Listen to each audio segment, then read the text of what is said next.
Alright, welcome back. Today we're going to handle some more beasts, and this time we're going to specialize in the top path. Or rather just take a more close dive at what this top path, water beast path has to offer. So, from piranha, barracuda, great white orca, to the tier 5 megalodon, which I don't even have unlocked yet, but we'll get that real soon. Now before I jump into a real game here, I just want to do some quick sandbox testing, just show ya, at least what the lower tiers are all about. So, I think I've already mentioned this, but the piranha only has 1 pierce, but shoots really, really fast. When we upgrade to the barracuda, you see a 3 out of 6, has 4 pierce, and does multiple layers. As for how many layers, well, 2 of them to be exact, and a little bit of knockback, as well as you can see. But what happens when you merge a barracuda with a barracuda? So you get a total of 6 out of 6 power. Well, if you take a look here, oh, definitely. Each one's doing 12 damage per shot. So that's 12 pierce right there, folks. So triple the amount of pierce just like that, and it does feel like to me it's shooting a lot faster, and also does more layers of damage. So that's definitely a pretty sizable increase in power. Enough to even one-shot yellows. And how about pinks? Not quite, but yeah, 4 damage. Or rather, to be precise, triple the pierce and 2 times the damage for, well, double the cost. That's definitely feels like it's worth it to merge. Just based on this quick test here. Anyways, just like last time, I have a save here that skips the early game rounds, just to show you what the stronger tiers do a little bit earlier. So we're just gonna start straight up with a great white, target it over here, and looking back at the description again, at max beast power, we can take down mobs, obviously right now. Not quite, but that did a crap ton of mob damage, holy. It also does not seem to drag in too many balloons at once. Semi-low pierce, you know, seeing all those yellows there. I also don't mind if I just move Sada a little bit further back so that we can showcase the great white a little bit better. But yeah, as you can see right now, it basically takes a hold of a balloon and then sucks it back in to one-shot them. And it seems like the higher the tier the balloon is, the longer it takes for it to drag back. Like, I'll show you when cerams come in, or hell, even just leads. Notice how it's much slower than dragging in a rainbow balloon. So similar to a Druid the Jungle in a way, where, you know, that takes even longer. Yeah, see this ram? That took ages. And if the balloon being dragged back makes contact with another ceramic, it looks like, you know, that also gets knocked back a little bit too. So that's pretty fascinating. Anyways, I think we should go ahead and go for a max great white first, seeing how we're kind of struggling now. Also, if you want to take a look at this, if I place it just outside of range where, you know, I need the water but I can't use it, even if I give a range buff to that beast handler, it still somehow does not, like, it still needs water, even though it looks like that's certainly a huge enough chunk to be able to drop a water tower in. So yeah, unfortunately, you can't really increase the range of that. What a shame. So I guess I'll have to get one a little bit closer then, or alternatively just do a power. Drop down a little kiddie pool. But anyways, it's merging time. So here's 16 power, just to show ya. And I have it on strong, so that obviously hits ceramics. It seems like its one-shotting speed is roughly the same as before. Let's just go ahead and merge for max power if we can see the difference, you know? Yeah, as you see, when it takes a hold of that rainbow, it looks like the dragging effect does way more damage than what it was before. So to me, it sounds like positioning is very important. Also, because we have max power, we can now one-shot a mob. Just take a look at here. Yeah, don't need an orca for that. Yeah, case in point right here.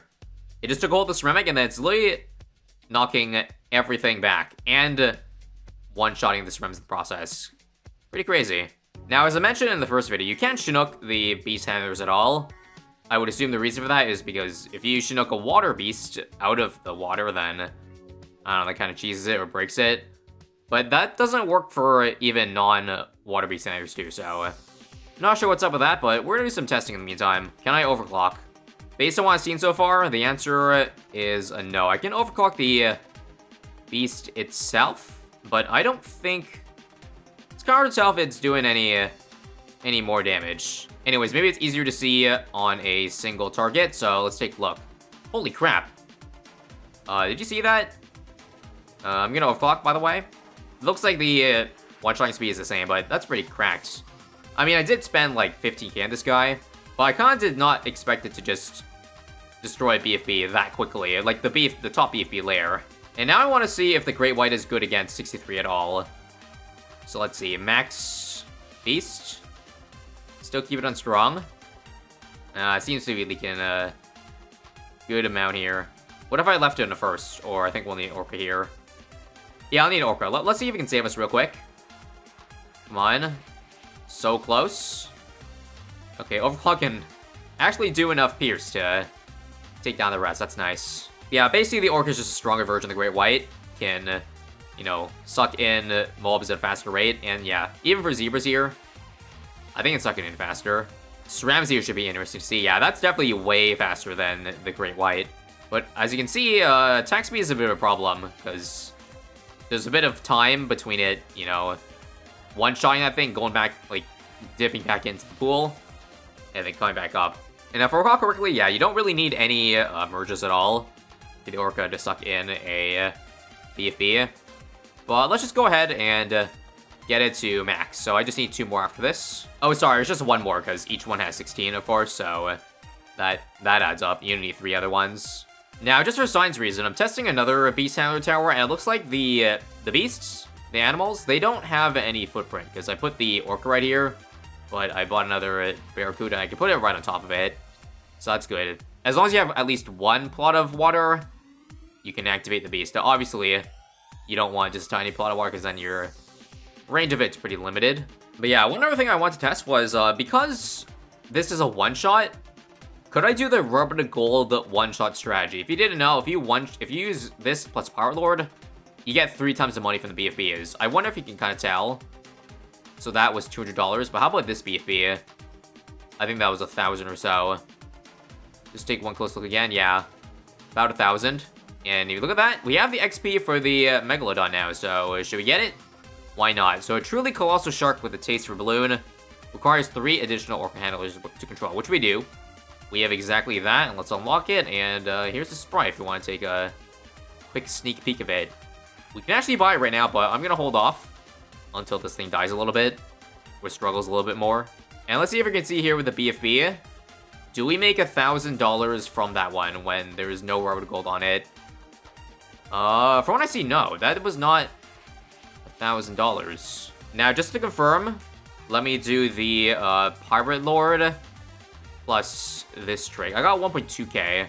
Okay, so don't forget that Power Lord gives more money per boat hook in. So that is correct. The Orca actually does get triple the amount of money from the BFBs. So I saw 300 over there. But again, 900 to 1,000 with the rubber gold. So yeah, good strategy. Let's keep doing it then. The fact that, again, this one has a much faster cooldown token BFBs and mobs means I think you can more reliably use this strategy as opposed to Power Lord and rubber gold, which is pretty niche. Because, like, for a lot of rounds, Power Lord cannot get every mob, but this one, I feel like you certainly can. Anyways, our first time in trouble looks to be 79, where we're kind of creating a rear farm and it's getting Pierce caps. Also, turning the wrong thing. I'm gonna use Sada to save my butt here. Always love to see when Sada saves your butt. But it appears that, yeah, I think it's tier 5 time. Let's buy the Megalodon, and let's see it beat Here Rainbows, of all things. Loki still kind of unreliable because it has the same type of attack pattern. Maybe I should, yeah, I'll leave it back at first for now. This is obviously not the greatest showcase of it, as you can tell, but yeah, saw the BFB. That was a really fast hook in. So that's the main thing we're getting. And also, I'm pretty sure it's doing some, like, splash damage, because we just popped the BFB, even though nothing else was in range, yeah. So that means that, what do you call it, that pull-in attack has a very, very massive radius. So much so that we can, like, damage other balloons from another lane. Even on the bite attack, too, I think it made a difference. Here is a ZMG. How much money do we make with a rubber golden one? Let's take a look. The Megalodon is so big that the pond it barely even fits the Megalodon itself. I wonder how it's doing. Low-key kind of reminds me of Kiska. If anyone heard the news, here in Canada, we had a pretty unethical aquatic theme park, if you could even call it a theme park, where it inhumanely kept captive a lot of sea animals. One of which was an orca, and needless to say, it's pretty accurate to what you're seeing right now. Too small of an area for too big of a creature. But that's okay, though. What we lack in area is made up for in the amount of food we can give it. Look at all these yummy, yummy BFPs and mobs and ZMGs. Hey, at least you're keeping it well fed, that's all I can say. Again, I tried this before and it didn't seem to work, but I just want to try again. If I use literally all the attack speed buffs, does Orca or Megalodon do any better? Still kind of seems like a no to me, but honestly, we really don't even need these right now. Let's just even take it all the way to around 100. And again, this is not even max power yet. We're still missing just a couple more. And yeah, and here you can really see the splash damage change to effects. After hooking all the ZMGs in 94, the last ZMG pretty much pops down to, oops, I forgot to get camo. But yeah, pretty much pops down to BFBs. And now just don't mind if I leave it on first and just absolutely nuke out 95. Basically, whenever, even though it's chasing, when it drags the balloon back into the middle of the pond, yeah, it has that massive splash area. We'll get the whole loop here cracked. Honestly, I'm pretty excited to see how much people can stretch this tower, specifically to the limits. Because of, you know, the line mechanic, where the main damage comes in, you know, it targeting the balloon and then moving it back to its location. And now for round 98, I think it's, yeah, again, it's better to do strong, because we can get the FBPs along the way. Now Strem's leaking though, so put it back in first. Boy, a mob glue or a glue hose or an Arctic wind would be a great investment right now. And it does look like, okay, too many balloons, guys. Or rather, the Strams are too fast. Yeah, I might just benefit from, I'll do one Arctic wind, okay? Just one. Yeah, it's just target and strong for the FDTs, because those are the scariest parts by far. And we are also good. And now for round 100, can it hook in a bad? And I'm not going to say any more other than, wow. The tier 5 tower did just that, guys. First we went from being impressed that a Paragon could one-shot a bad, and now you have this, guys. Like, not only just tier 5, but a tier 5 that only costs $100,000. I mean, 100k is still a lot, but that's nothing in comparison to the ability to just one-shot a bad in the first place. Anyways, these free pay rounds actually are kind of scary. That's why I got a Moblin and a Arctic Wind. I think I will start getting more beasts, though. You need 3 more to get 132 out of 132, so 6 total supporting. I also keep forgetting, but yeah, put them in range of the water, and there it is. 3 more merges, and that's 132 out of 132. Let's see how reliable it is now. Frankly, hard to tell if the extra merging there increases the speed of the, you know, hook-in. I'm just gonna call it hook-in, because that's basically what it is. But if you ask me, I think it's just the splash damage and just the damage in general that gets a lot higher. Looks like 111, I am dying. So again, pretty strong, but not strong enough to handle all these ZMGs. So here's what I'll do.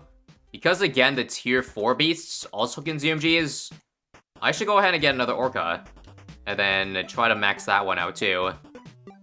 And it seems like I'm still dead. Okay. This round's pretty brutal, not gonna lie. But yeah, let's go ahead and do another merge and another merge. So now we have 2 fully powered Orcas and then 1 fully powered tier 5 on strong. I'm hoping the tier 4s here can just clutch up anything that leaks. And then this guy can just handle the strong stuff. And it seems like, yeah, that's a lot more reliable. That's what we're talking about. We just need a couple more watery boys in our defense, and now we're looking a lot more reliable. On top of Lake Him, I can definitely see this being a new staple to everyone's loadouts, because, I mean, with one-shot ability, you have to take it. And let's see if you can also one-shot a bat on 119. Apparently, from what I heard, it's damage-based, where if the bat has too much HP, it won't one-shot, but just looking at that, it still has enough, and it hooks it in fast enough that, yeah, it comes back in time for the third bat. And yeah, there you have it. An easy counter to 119. I feel like it might be a little more balanced if, you know, it took a little bit longer to hook in a tower, you know, a balloon as strong as a bad. But that beats me.